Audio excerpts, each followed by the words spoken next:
It's Ash and Jake. It is your rock station, Rebel FM. Time for one of these. Ash and Jake's Random Acts of Kindness. You got a friend in me. You know, mate, this is one of the great segments that we've got, and we've come up with a few for 2017, but this one came to us, and it was all about getting a man who has been on radio right around Australia, who's taking a bit of a break from radio due to ill health, and we have brought you back the madman, Darren Madigan, from the couch in Cairns. How are you, champ? Good morning, fellas. It's been a little bit trippy up here with all the blowies that have been going on around the place, but looking forward to talking sport. Well, I'll tell you what, I'm looking forward to this too, and I don't mind the blowies either, to be honest with you. I had every idea that you were going to go that way with that. Hey, the Handley boys are heading back overseas. Yeah, sad story, but also one of those stories that proves how football comes together. Both the Lions and the Suns have issued a joint press release that both clubs are getting behind the boys. This is both Pierce Handley and Sian Handley from the Lions and also the Suns, and they're heading back to be with their brother Tom, who has stage 4 cancer. Tom's story went worldwide, actually, with Dwayne The Rock Johnson, who made everyone aware of it on his, I think his Twitter or his social media anyway. But look, the boy's not doing too well, and the boys have gone back. They'll be gone for at least 2 games, and obviously it's open-ended.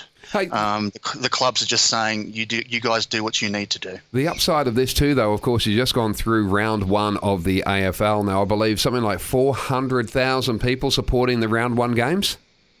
400,000 people in attendance, even though we had only about 12,000 turn up for the Q Clash.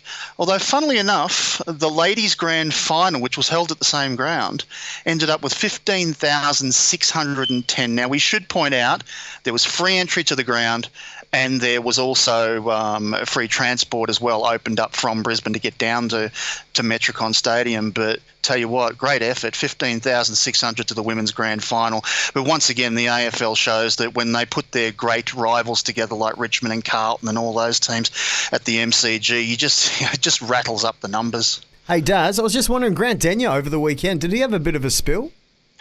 He certainly did. He had a crash down in a rally with in Marysville in Victoria, and unfortunately his co-driver ended up breaking his leg. Grant's ended up with a fair bit of bruising around the place, but I'm sure he'll be rocking the Family Feud set or whatever he's doing these days. That's what he's doing as soon as he can. Sean Tate update. The Wild Thing has come to an end.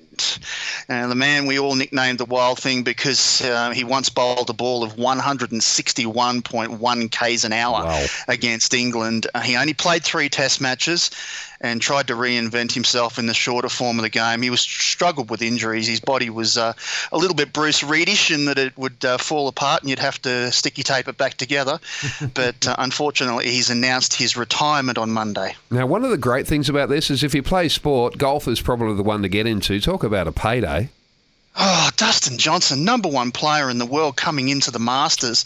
He's won 2 out of the 4 WGC tournaments that are played in any given year. One's a match play and the 3 a stroke play. All of them have a $9.75 million prize pool, but you get 1.66 just to win the thing. And I'm talking US dollars here, not our South Pacific pesos. It's you're set for life after a couple of wins like that. Darren the man Madigan, you are our go-to man when it comes to sport because we've got no clue in here, so we're going to touch base with you again next week if that's all good. Absolutely, and let's hope Daniel Ricciardo, as he comes into Shanghai in round 2 of the Formula 1 Championship, can have better luck than he had this weekend. Awesome, mate. You just got to keep the car on the track and running. That's all you need to do. Yeah, I don't think he's got too many problems actually keeping the car on the track. It's the team can't keep the engine running for him. That's it. You stay safe up there, up north.